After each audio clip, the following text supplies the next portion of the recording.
బ్రహ్మోస్ అంతకంటే పవర్ఫుల్ అయినటువంటి వెపన్స్ మనకి ఇప్పుడు బ్రహ్మోస్ మనం చేస్తున్నాం. భూమి మీద, గాల్లో, ఆకాశంలో, నీళ్లలో అన్నిట్లలో కూడా ప్రయాణించగలిగి ఇప్పుడు మాక్ 5 కంటే ఎక్కువ హైపర్సోనిక్ స్పీడ్తో ప్రయాణించే సామర్థ్యం కలిగి సుమారు 2000 కిలోమీటర్ల దూరం వరకు వెళ్ళి దాడి చేసేటటువంటి క్రూయిజ్ మిసైల్స్ ని ఇప్పుడు భారతదేశం ఇజ్రాయెల్ నుండి సమకూర్చుకోబోతుంది.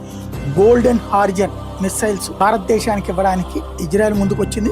Air launched ballistic missile ALBM ఇవి సాధారణ క్రూయిజ్ మిసైల్ కంటే పూర్తిగా భిన్నమైన టెక్నాలజీతో రూపొందించారు. బ్రహ్మోస్ కంటే కూడా వేగం ఎక్కువ. ఫైటర్ జెట్ నుంచి ప్రయోగించే బాలిస్టిక్ మిసైల్ ఇది. ప్రయోగించిన తర్వాత ఇది భారీ ఎత్తున చేరి అక్కడి నుంచి కిందకి వేగంగా దూసుకెళ్లి లక్ష్యాన్ని దాపుతుంది. ఈ ఫ్లైట్ ప్యాటర్న్ వల్ల ట్రాకింగ్ చేయడం, అడ్డుకోవడం కూడా చాలా కష్టం.